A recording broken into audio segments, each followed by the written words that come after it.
Hello friends, welcome to Bharatiya government jobs Adda YouTube channel. నేను మీ Sarathchandra.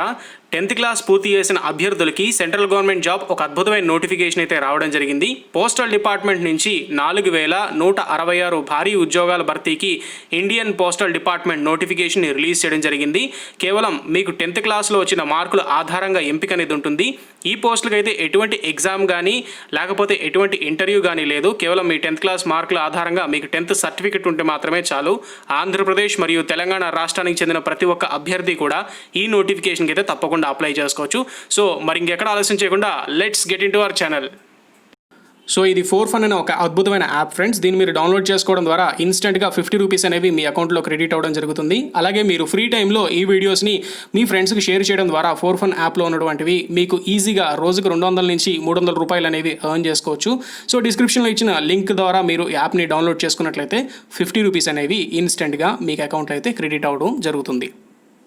Indian postal department అనేది central government అండర్లోకి వస్తుంది. Ministry of communication విభాగంలో ఉన్నటువంటి ఈ పోస్టల్ డిపార్ట్మెంట్కి సంబంధించి 4166 ఉద్యోగాలు అయితే నోటిఫికేషన్ వచ్చింది. అయితే ఇది మొత్తం 3 సర్కిల్స్ నుంచి ఈ నోటిఫికేషన్ అయితే రిలీజ్ అయింది.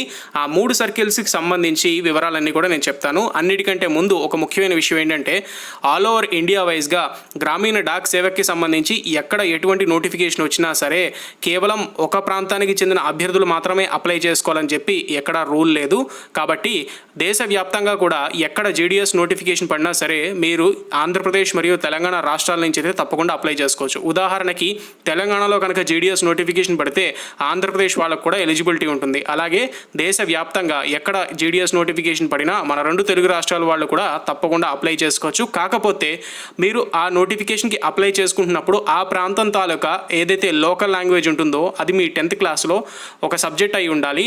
అప్పుడు మాత్రమే మీరు ఆ నోటిఫికేషన్కి అర్హతగా అయితే మీకు ఎలిజిబిలిటీ ఉంటుంది. సో ఆ నోటిఫికేషన్కి అప్లై చేసుకోవడానికి మీకు ఎలిజిబిలిటీ అనేది వస్తుంది. అయితే ఇప్పుడు పడ్డ నోటిఫికేషన్కి ఆంధ్రప్రదేశ్ మరియు తెలంగాణ రాష్ట్రాల వాళ్ళందరికీ కూడా ఎలిజిబిలిటీ అయితే ఉంది. అవి ఏ ప్రాంతాల నుంచి నోటిఫికేషన్ వచ్చింది అంటే మీరు స్క్రీన్ మీద చూడొచ్చు. అఫీషియల్ వెబ్సైట్ పోర్టల్ ఇది appost.in GDS ఆన్లైన్లో. ఇందులో హర్యానా, మధ్యప్రదేశ్ మరియు ఉత్తరాఖండ్ నుంచి వచ్చినటువంటి నోటిఫికేషను. దీనికి కేవలం హిందీ అనేది లోకల్ లాంగ్వేజ్ కింద ఉంటుంది. మన 10th క్లాస్ అన్నింటిలో కూడా హిందీ అనేది లోకల్ లాంగ్వేజ్ సబ్జెక్ట్ కింద ఉంది.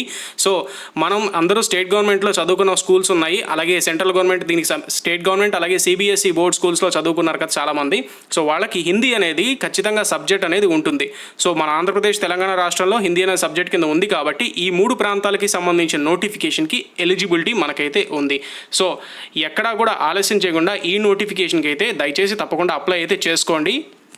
ఈ పోస్టులన్నిటికీ కూడా మేల్ అలాగే ఫిమేల్ క్యాండిడేట్స్ ప్రతి ఒక్కరు కూడా అప్లై అయితే చేసుకోవచ్చు. ఇందులో మధ్యప్రదేశ్ రాష్ట్రానికి చెందినటువంటి అభ్యర్థులకైతే అంటే మధ్యప్రదేశ్ సర్కిల్కి ఎవరైతే అప్లై చేసుకుంటారో వాళ్ళకి 2834 పోస్టులు అయితే ఉన్నాయి. ఇందులో ఈడబ్ల్యూఎస్, ఓబీసీ అలాగే పీడబ్ల్యూడీ క్యాండిడేట్స్ కూడా అప్లై చేసుకోవచ్చు. మీకు మన తెలంగాణ మరియు ఆంధ్రప్రదేశ్ రాష్ట్రంలో కనుక మీరు 10th క్లాస్లో కనుక అత్యధిక మార్కులు కనుక మీరు సాధించినట్లయితే మిగతా రాష్ట్రాల వారి కంటే ఖచ్చితంగా మీకు జాబ్ వచ్చే ఛాన్స్ ఉంది. చాలా రాష్ట్రాల్లో పోస్టల్ జీడీఎస్గా చాలా మంది మన ఆంధ్రప్రదేశ్ మరియు తెలంగాణ రాష్ట్రానికి చెందిన తెలుగు వాళ్ళు వర్క్ చేసుకుంటున్నారు. మీరు ఎవరినైనా కనుక్కోవచ్చు కావాలంటే. సో మన ఆంధ్రప్రదేశ్ మరియు తెలంగాణ రాష్ట్రాల నుంచి ఎవరైతే 10th క్లాస్ హైయెస్ట్ మార్కులతో పాస్ అవుతారో అంటే మిగతా రాష్ట్రాల కంటే వాళ్ళు షార్ట్ లిస్ట్ చేసినప్పుడు వాళ్ళకన్నా మనకి ఎక్కువ మార్కులు వచ్చి షార్ట్ లిస్ట్ అయితే మాత్రం తప్పకుండా మనకి జాబ్ వచ్చే అవకాశం ఉంటుంది. దీనికి కేవలం 100 రూపీస్ ఫీజు అనేది ఉంది. ఇందులో మధ్యప్రదేశ్ వాళ్ళకైతే మధ్యప్రదేశ్ రాష్ట్రానికి అప్లై చేసుకునే వాళ్ళకి 2834 పోస్టులు అయితే ఉన్నాయి. అలాగే 608 పోస్టులు హర్యానా రాష్ట్రానికి కేటాయించారు. 724 పోస్టులు ఉత్తరాఖండ్ రాష్ట్రానికి అయితే వీళ్ళు కేటాయించడం జరిగింది. సెలెక్ట్ అయిన ప్రతి ఒక్క అభ్యర్థికి కూడా మీరు ఏ పోస్ట్కి అయితే అప్లై చేసుకుంటున్నారో ఆ పొజిషన్ వచ్చే ఛాన్స్ ఉంటుంది. బ్రాంచ్ పోస్ట్ మాస్టర్ అని, అసిస్టెంట్ బ్రాంచ్ పోస్ట్ మాస్టర్ అని, అలాగే డాక్ సేవక్ అని ఈ 3 విభాగాల కింద మీకైతే జాబ్ అనేది వస్తుంది. ఈ 3 ఏదో ఒక దానికి మీ తాలూకా మార్క్స్ వచ్చిన ఆధారంగా దాన్ని బట్టి మీకైతే జాబ్ అనేది ఇస్తారు. ఇందులో బ్రాంచ్ పోస్ట్ మాస్టర్కి మినిమం 4 అవర్స్ అయితే వర్క్ ఉంటుంది. కేవలం 4 గంటలు మాత్రమే డ్యూటీ. 12,000 రూపాయల శాలరీ అనేది వస్తుంది. అది లెవెల్ 1 అయితే. అలాగే లెవెల్ 2 TRS ల్యాబ్లోకి వస్తే 14,500 రూపాయల శాలరీ అనేది వస్తుంది. 5 గంటలు అయితే పని అయితే ఉంటుంది బ్రాంచ్ పోస్ట్ మాస్టర్కి.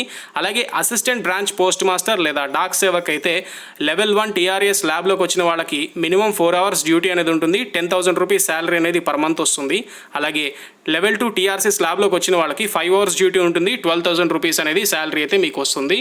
వీటిల్లో ఏజ్ కూడా చాలా ఎక్కువ ఇచ్చారు. 18 నుంచి 40 సంవత్సరాలు అనేది ఇవ్వడం జరిగింది. 8/6/2020 ఈ తేదీని ప్రామాణికంగా చేసుకుని 18 నుంచి 40 సంవత్సరాలు వాళ్ళు ఏజ్ అనేది పెట్టారు.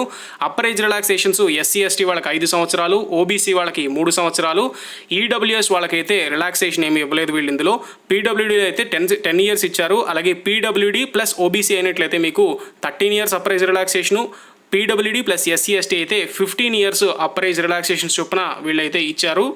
ఎడ్యుకేషన్ క్వాలిఫికేషన్ ఆల్రెడీ మనం డిస్కస్ చేసుకున్నాం. కేవలం మీరు 10th క్లాస్ పాస్ అయినట్లయితే ఈ నోటిఫికేషన్కి అప్లై చేసుకోవచ్చు. అలాగే compulsory knowledge of local language అన్నారు. ఈ 3 రాష్ట్రాలకి సంబంధించి లోకల్ లాంగ్వేజ్ హిందీయే. సో కాబట్టి హిందీ మనకి లోకల్ లాంగ్వేజ్ ఆల్రెడీ కొంచెం కొద్దో గొప్ప ఎంతో కొంత మనం మేనేజ్ చేయగలం కాబట్టి ఆల్రెడీ. అలాగే హిందీ అనేది మన 10th క్లాస్లో సబ్జెక్ట్ కింద ఉంది కాబట్టి ఈ నోటిఫికేషన్కి అయితే మీరు అప్లై చేసుకోవచ్చు. మీరు స్క్రీన్ మీద చూడొచ్చు, 7వ నెంబర్ దాంట్లో హర్యానాకి లోకల్ లాంగ్వేజ్ హిందీ ఉంది. అలాగే 13వ నెంబరు మధ్యప్రదేశ్కి అయితే హిందీ ఉంది. ఇకపోతే 22వ నెంబరు ఉత్తరాఖండ్ రాష్ట్రానికి కూడా హిందీ అనేది లోకల్ లాంగ్వేజ్ కింద వాళ్ళైతే పరిగణించబడ్డారు. సో కాబట్టి మీరు ఈ లోకల్ లాంగ్వేజ్ హిందీ ఉంది కాబట్టి 10th క్లాస్ సర్టిఫికేట్ ఉన్న ప్రతి ఒక్కరు కూడా ఆంధ్రప్రదేశ్, తెలంగాణ రాష్ట్రాల 2 తెలుగు రాష్ట్రాల అభ్యర్థులు కూడా ఈ నోటిఫికేషన్కి అయితే అప్లై చేసుకోండి. ఫస్ట్ ఆఫ్ ఆల్ ఇనిషియల్గా ఈ మధ్యప్రదేశ్, ఉత్తరాఖండ్, హర్యానాలో మీరు అప్లై చేసుకుంటున్నప్పుడు ఆయా ప్రాంతాల్లోనే మీకు పోస్టింగ్ ఉంటుంది. ఆ తర్వాత మీరు ప్రమోషన్ ఆపర్చునిటీస్ వచ్చిన తర్వాత లేదా ట్రాన్స్ఫర్లని పెట్టుకుని మీరు మన సొంత తెలుగు రాష్ట్రాలకు అయితే తిరిగి వచ్చేయచ్చు. కానీ ఇలాంటి మంచి అవకాశం అయితే మళ్ళీ రాదు కదా. ఎటువంటి ఎగ్జామినేషన్ లేదు. అతి తక్కువ ఫీజు తోటి ఈ జాబ్ అయితే ఈజీగా క్రాక్ చేయొచ్చు. కేవలం మీ 10th క్లాస్ ఆధారంగా బేస్ చేసుకుని. మనలో చాలామంది 10th క్లాస్లో 95, 92%, 96% తెచ్చుకున్న వాళ్ళు ఉంటారు. వాళ్ళందరికీ కూడా అద్భుతమైనటువంటి అవకాశం ఇది. అలాగే ఈ పోస్టులకి అప్లై చేసుకున్న వాళ్ళకైతే ఖచ్చితంగా సైక్లింగ్లో నాలెడ్జ్ ఉండాలని చెప్పి వాళ్ళు నోటిఫికేషన్లో క్లియర్గా మెన్షన్ చేశారు. ఒకవేళ కనుక మీకు స్కూటర్ కానీ లేకపోతే మోటార్ సైకిల్ కానీ ఉన్నట్లయితే ఆ రైడింగ్ నాలెడ్జ్ కూడా కంపల్సరీగా ఉండాలి. అండ్ దానికి సంబంధించినటువంటి లైసెన్స్ కానీ ఇతరత్ర డీటెయిల్స్ అవన్నీ కూడా ఖచ్చితంగా ఉండాలి అని చెప్పి వాళ్ళు క్లియర్గా నోటిఫికేషన్లో అయితే మెన్షన్ చేశారు. కాబట్టి మన 2 తెలుగు రాష్ట్రాల వాళ్ళకి కూడా వీటిలో అవకాశం ఉంది కాబట్టి ఏజ్ ఉన్న ప్రతి ఒక్క అభ్యర్థి కూడా ఈ నోటిఫికేషన్కి అయితే అప్లై చేసుకోవడం ప్రయత్నం చేయండి.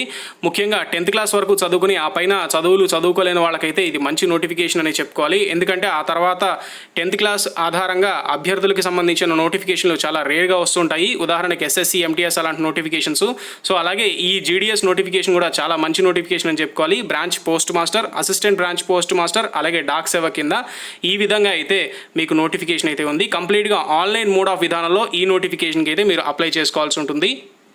మీరు స్క్రీన్ మీద చూస్తున్నటువంటి వెబ్సైట్లోకి వెళ్ళి రిజిస్ట్రేషన్ అవి చేసుకుని మీ పూర్తి వివరాలు, చిరునామా అన్నీ కూడా జాగ్రత్తగా ఇవ్వాలి. అలాగే ఫీజు పేమెంట్ కూడా ఆన్లైన్ విధానంలోనే మీరు చేయాల్సి ఉంటుంది. ఇంకా ఫీజు పేమెంట్ అయిపోయిన తర్వాత ఆన్లైన్లో మీ తాలూకా డాక్యుమెంట్స్ అవి అప్లోడ్ చేయాల్సి ఉంటుంది. అంటే 10th క్లాస్ సర్టిఫికేట్ని అప్లోడ్ చేయాల్సి ఉంటుంది. అలాగే ఇతరత్ర డీటెయిల్స్ ఏవైతే ఉంటాయో అవన్నీ కూడా మీరు ఆన్లైన్లో అప్లై చేయాల్సి ఉంటుంది. సో ఈ విధంగా రిజిస్ట్రేషన్, ఫీజు పేమెంట్, ఆ తర్వాత మీరు ఏ ప్రాంతానికి అప్లై చేసుకుంటున్నారో ఆ ప్రాంతాన్ని సెలెక్ట్ చేసుకుని ఆన్లైన్ విధానంలో అప్లై చేసి అప్లికేషన్ అయితే సబ్మిట్ చేయాల్సి ఉంటుంది. హర్యానా, మధ్యప్రదేశ్ మరియు ఉత్తరాఖండ్ సర్కిల్స్లో ఏ సర్కిల్కైనా మీరైతే అప్లై చేసుకోవచ్చు. సో ఇది ఫ్రెండ్స్, పోస్టల్ డిపార్ట్మెంట్ నుంచి రిలీజ్ అయినటువంటి 4166 ఉద్యోగాలకు సంబంధించిన నోటిఫికేషను. ప్రతి ఒక్క అభ్యర్థి కూడా అవకాశం ఉంటే తప్పకుండా ఈ నోటిఫికేషన్కి అయితే అప్లై చేసుకోండి. మరిన్ని లేటెస్ట్ గవర్నమెంట్ జాబ్ అప్డేట్స్ కోసం తప్పకుండా నా ఛానల్ని అయితే సబ్స్క్రైబ్ చేసుకోండి. అండ్ అలాగే ఇంకా మీకు ఏమైనా డీటెయిల్స్ కావాలంటే లేటెస్ట్ గవర్నమెంట్ జాబ్ అప్డేట్స్ కోసం నా ఛానల్లో వీడియోస్ ఉంటాయి చాలా వరకు. వాటన్నిటిని కూడా ఒకసారి చెక్ చేసుకుని మీకు అర్హత ఉన్న ప్రతి ఒక్క గవర్నమెంట్ జాబ్కి కూడా అప్లై చేసుకోవడానికి అయితే ప్రయత్నం చేయండి. దీని మీద మీ సలహాలు, సూచనలు, సంప్రదింపులు, ప్రశంసలు అన్నీ కూడా కామెంట్ బాక్స్లో తప్పకుండా అయితే టైప్ చేయండి. వీడియోకి తప్పకుండా ఒక లైక్ అయితే చేయండి. Thank you friends. నేను మీ Sarath Chandra. Have a nice day.